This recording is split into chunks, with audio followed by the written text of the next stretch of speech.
Shalom y bienvenidos a Vía Haftaj Israel, una frase hebrea que significa amarás a Israel. Esperamos que se queden con nosotros, ya que nuestro maestro, el Dr. Baruch, nos compartirá una enseñanza expositiva de la Biblia.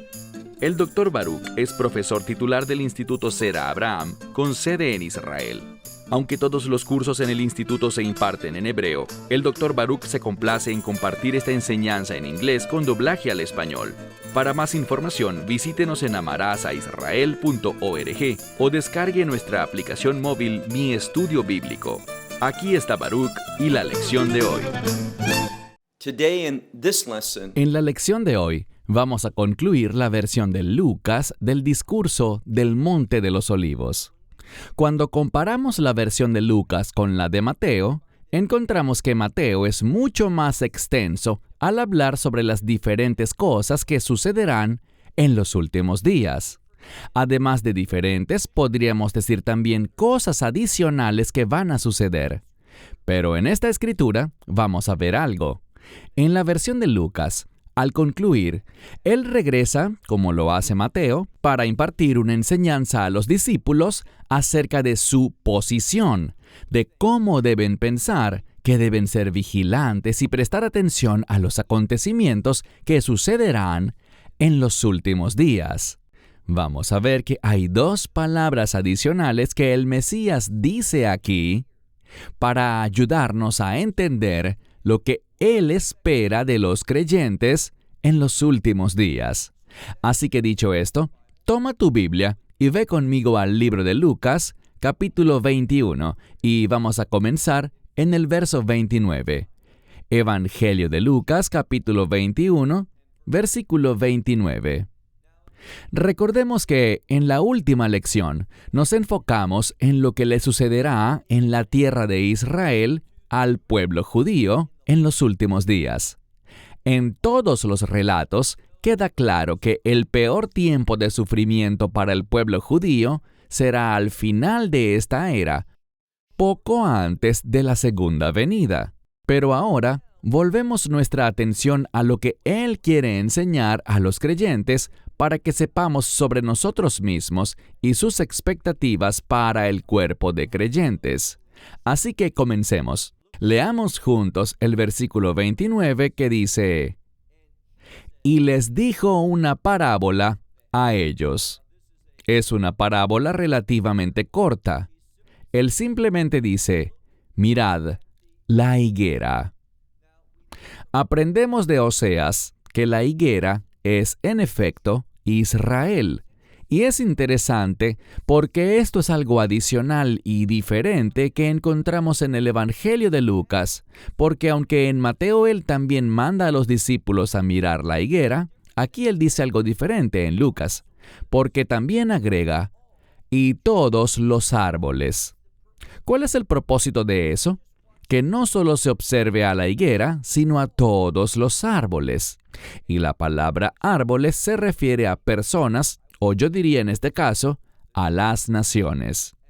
Lo que vamos a ver en los últimos días es que Dios hará una distinción entre la nación de Israel y las demás naciones.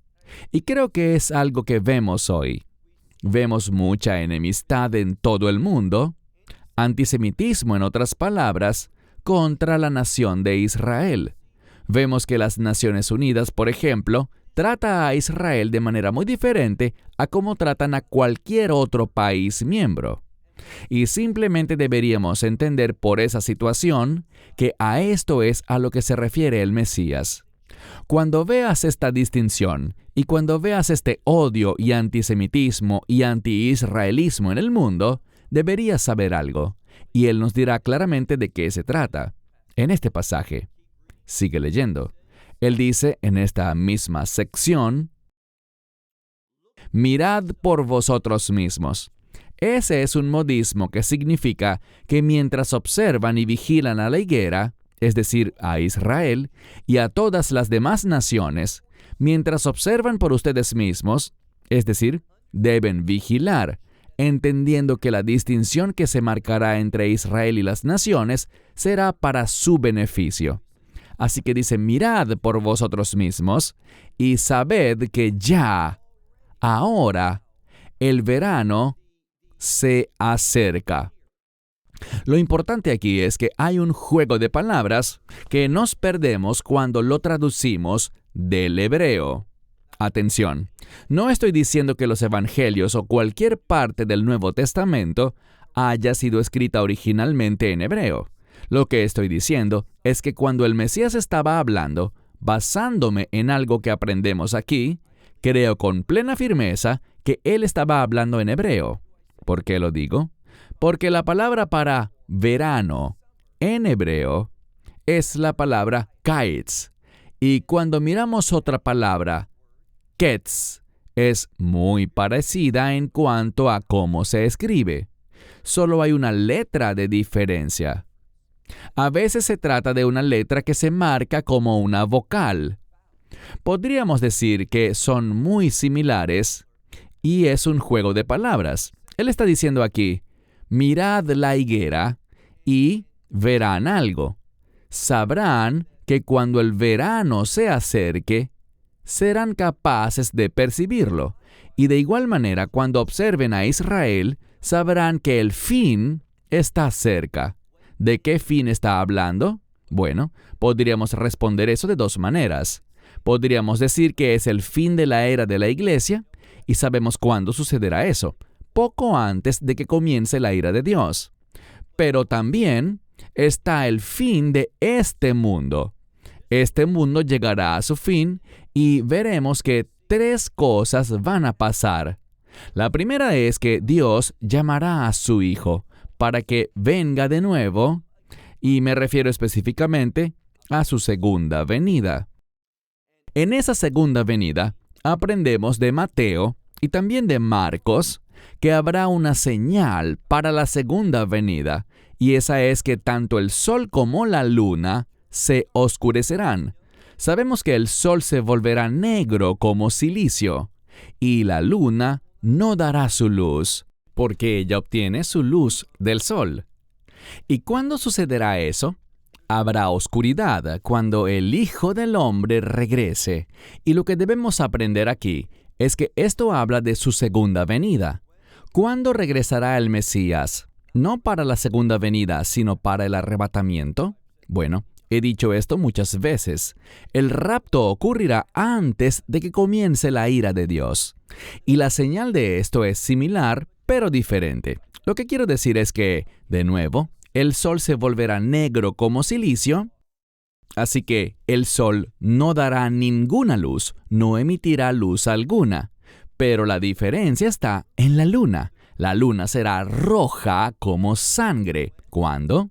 Antes del día del Señor. La frase el día del Señor es un término que se relaciona con la ira de Dios y no debe confundirse con el día de Cristo. El día de Cristo se refiere al arrebatamiento, que es el mismo día del Señor Mesías Yeshua o el día del Señor Jesucristo. Todos esos términos hablan del rapto, pero el día del Señor habla de la ira de Dios. Y de nuevo, basado en lo que hablamos hace 2 semanas, nunca jamás experimentaremos la ira de Dios. ¿Por qué? Por esa maravillosa promesa en 1 Tesalonicenses 5:9, que dice que nosotros, los creyentes, no hemos sido destinados para ira, sino para salvación, y esa es una experiencia de reino. Somos salvos fuera de este mundo para entrar al reino de Dios. Entonces, nos dice que vigilemos. Debemos mirar y aprender de la parábola sobre la higuera y distinguirla entre todas las demás naciones. Así que estemos atentos a Israel. Esto es algo para nosotros mismos. Y dice, y sabéis ya que el tiempo del verano está cerca. Así que, mira ahora el verso 31, así que también vosotros, cuando veáis que estas cosas suceden, sabed que el reino de Dios está cerca. Bien, de nuevo, aquí Él se dirige a nosotros los creyentes. Así que cuando veamos que estas cosas suceden, todas estas señales, y hay muchas que podríamos revisar que hemos visto en el capítulo 21, cuando veamos estas cosas sabremos que el reino de Dios está cerca. ¿Qué significa eso? el fin de esta era, la era de la iglesia. Y para Israel, el fin de este mundo traerá una transición cuando el Mesías regrese. Él librará a Israel, castigará a los enemigos de Israel y establecerá su reino. Pasemos ahora al verso 32. De cierto os digo que esta generación, y muchas personas quieren crear todo un dilema con este término generación. En otro evangelio se usa la palabra para un eón o una era, pero aquí es generación y tenemos que entender lo que esta palabra significa. Cuando estas cosas comiencen a suceder, lo veremos en un momento, cuando estén presenciando estas cosas, dice que una generación no pasará. El dilema se centra en el término generación. La gente difiere sobre cuánto tiempo dura eso, pero lo que el texto quiere decir aquí, y para mí esto se entiende mejor cuando lo comparamos con lo que expresan los otros evangelios. Me refiero a los evangelios como Mateo y los demás, que utilizan la palabra era. Aquí se utiliza una palabra diferente, generación, pero a lo que se refiere es a este tiempo, a esta generación, a que este mundo no va a pasar hasta que estas cosas sucedan. De esto es de lo que se está hablando. Verso 32 nuevamente. Porque esta generación no pasará hasta que todas las cosas acontezcan. Cuando observamos esto, de lo que habla es de la fidelidad de Dios para llevar a cabo estas cosas. Verso 33. El cielo y la tierra pasarán, pero, en contraste con los cielos y la tierra, mis palabras no pasarán. Y esto nos dice que todo lo que el Mesías enseñó, y podríamos decir incluso más allá de eso, todo lo que vemos en la Escritura, porque toda Escritura es inspirada por Dios, y podemos decirlo más específicamente, todas las cosas son inspiradas, todo en la palabra de Dios es inspirado por el Espíritu Santo, que es el Espíritu del Mesías. Así que todo lo que el Mesías habló, todo lo que se encuentra en la palabra de Dios, se cumplirá. Así que dice, los cielos y la tierra pasarán, pero mis palabras nunca pasarán. Verso 34. En un estudio anterior, hablamos sobre una palabra que en griego significa mirar, pero aquí tenemos un término diferente. Esta es la palabra proseko. ¿Qué significa? Significa tener algo o aferrarse a algo. Y es un término que habla de no permitir que lo que estás viendo, lo que estás presenciando, cambie tu doctrina. Así que en otras palabras dice, permanece fiel. La mayoría de las traducciones dirán prestad atención. Leamos el verso 34. Pero vosotros prestad atención por vosotros mismos o de vosotros mismos. Y luego dice aquí una palabra muy importante. Y no os carguéis, no permitáis que vuestros corazones se carguen. Y vemos que usa dos palabras diferentes. Ambas palabras son sinónimos para embriaguez. ¿Pero por qué usa dos palabras diferentes? Bueno, las personas a veces beben por razones muy distintas. Algunas personas beben porque están deprimidas, están tristes. Beben para adormecer su dolor. Eso no es lo correcto. Eso no resolverá el problema. No quitará tu dolor de ninguna manera legítima. De hecho, es una falsedad. Aún te despertarás con los mismos problemas. Pero a veces las personas beben para adormecerse, para tratar de escapar de sus problemas. No debes hacer eso. La otra palabra habla de embriaguez como una forma de fiesta. Es decir, quieren divertirse sin parar y utilizan el alcohol también como una forma de escape, pero de manera diferente. No para escapar de las penas, sino tratando de reprimir esas cosas, viviendo y teniendo una especie de fiesta todo el tiempo. Ambas formas fracasarán. También hay otras personas que están como cargadas con ¿qué? Noten lo que dice mientras continuamos. Están agobiadas ¿con qué? con los afanes de la vida. Ellos permiten que todas estas cosas los agobien, los afanes de la vida. ¿Y qué sucede? Bueno, debido a la embriaguez, ya sea por una razón o la otra, o por los afanes de la vida, ¿qué pasa? El problema es que venga de repente sobre vosotros aquel día. Lo que es interesante es que la palabra sobre se menciona aquí de dos maneras. Lo que nos comunica es que si intentamos escapar, si tratamos de ahogar las cosas simplemente divirtiéndonos y tratando de tener toda la diversión que podamos, o estamos agobiados por los afanes de este mundo, todo eso tendrá un efecto adverso sobre nosotros, porque ese día va a llegar. Ese día vendrá sobre nosotros repentinamente y no estaremos velando, no estaremos listos, no estaremos preparados y no estaremos perseverando. Continuamos. Mira ahora la siguiente parte, donde dice que aquel día vendrá sobre nosotros, y dice, verso 35, como un lazo. Es decir, seremos atrapados por estas cosas, desprevenidos, no estando listos ni velando de la manera que deberíamos. Versículo 35. Porque vendrá sobre todos los que se sientan sobre la faz de la tierra, es decir, todos los moradores de la tierra.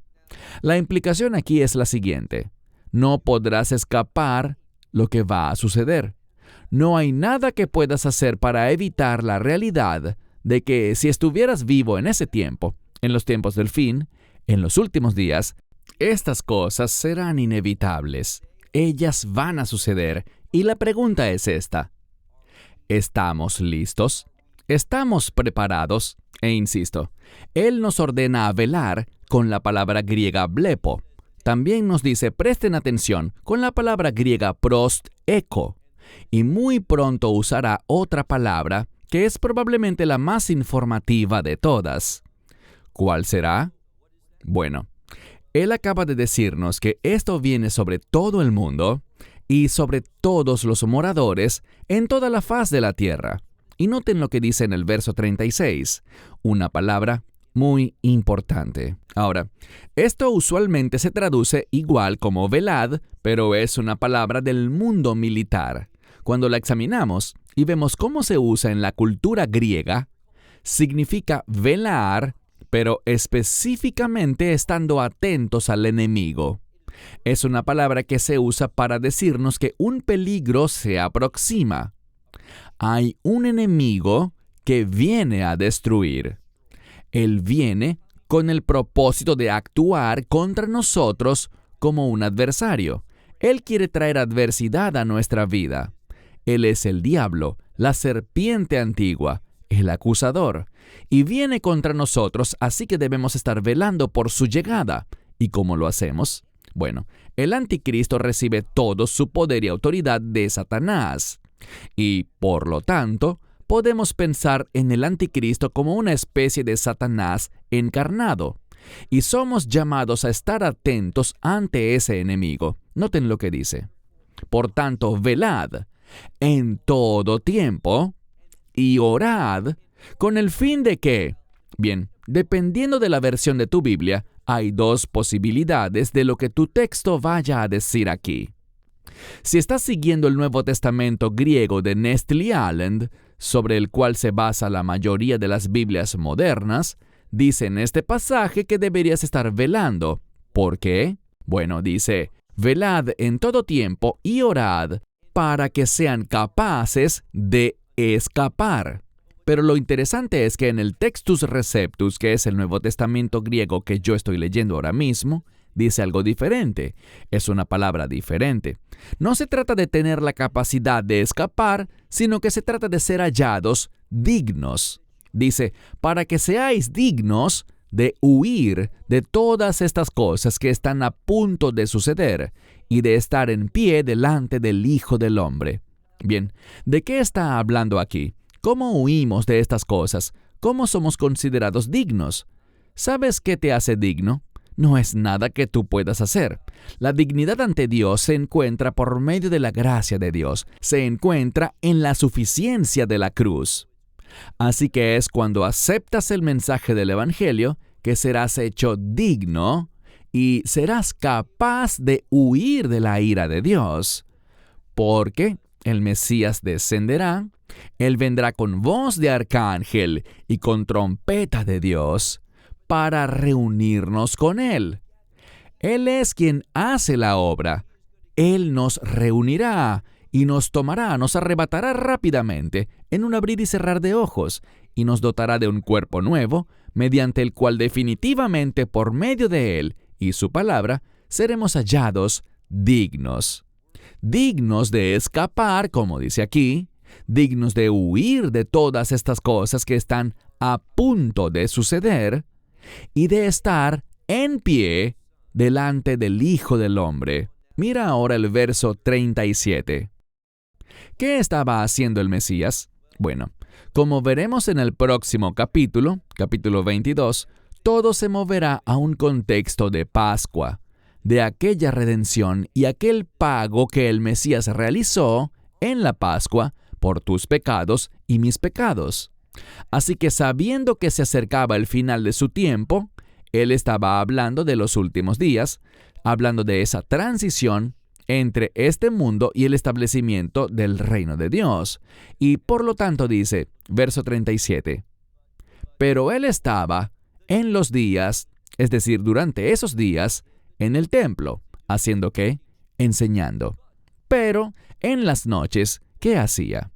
En las noches salía, es decir, salía del área del templo y se alojaba en el monte. ¿En qué monte? En el monte que se llama Olivo, es decir, el monte de los olivos. ¿Y qué hacían las personas? Yo creo que esto es muy informativo. Aquí podemos ver gran sabiduría en este pasaje de la Escritura, porque las personas aquí estaban aprovechando la oportunidad. Allí estaba el Hijo de Dios. Él venía al templo durante el día y enseñaba, mientras que al terminar el día se iba de allí rumbo al monte de los olivos, donde se alojaba, es decir, donde pasaba la noche.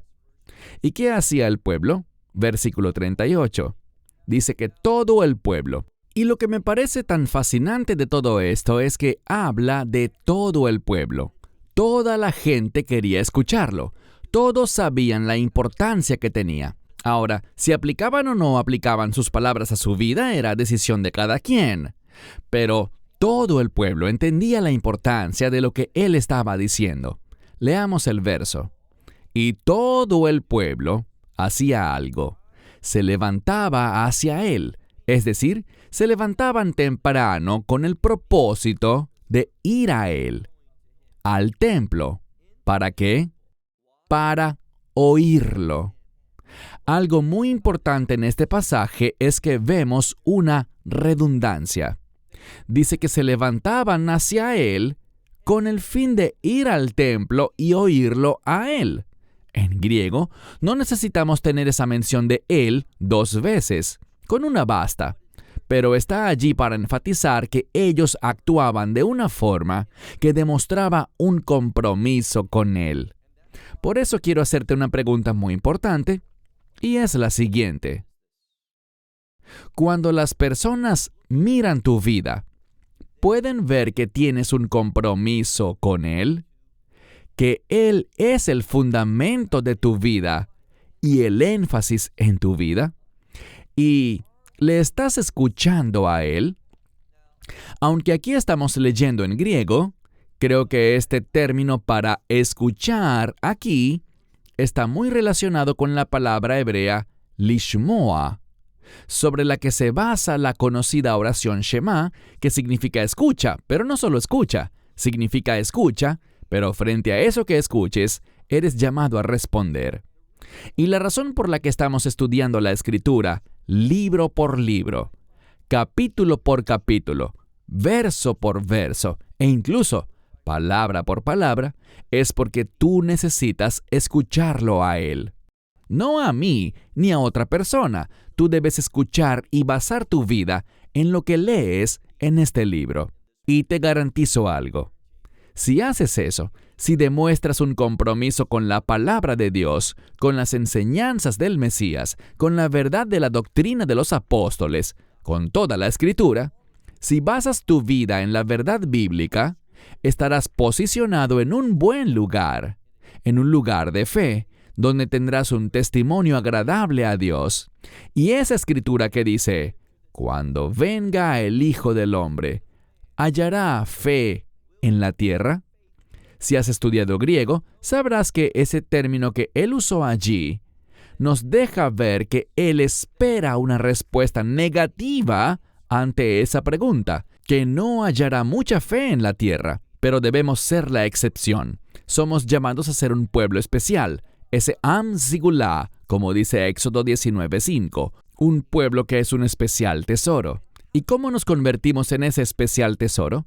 Atesorando sus palabras, oyéndolas, aprendiéndolas y aplicándolas a nuestra vida. Y ahora que las cosas están cambiando tanto en el mundo, haciendo evidente que nos estamos acercando más y más a los últimos días, seamos sabios, seamos humildes y comprometámonos con la verdad de la Escritura. No solo aprendiéndola, sino aplicándola a nuestra vida. Cuando hagamos esto, vamos a ver que esa fidelidad, esa sumisión, esa obediencia traerán sobre nosotros una unción. ¿Qué unción? El poder y la provisión del Espíritu Santo a nuestra vida. Y uno de los grandes resultados de esta unción es que se nos dará la fuerza y la perseverancia para conquistar. Y esa palabra conquistar es una palabra que está estrechamente relacionada con el concepto de victoria.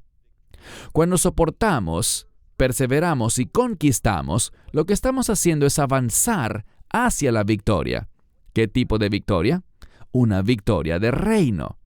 Cuando miro la palabra de Dios, no creo que haya algo más importante que comprender correctamente los últimos días, el tiempo del fin.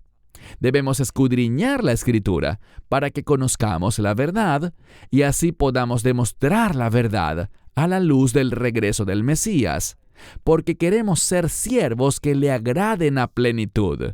Queremos ser siervos que tengan un testimonio agradable a Él. Y si no sabes acerca de los últimos días, no estarás atento, no estarás velando y no estarás haciendo lo que debes hacer para estar listo para el rapto. Esperamos que te hayas edificado con el mensaje de hoy y lo compartas con otros.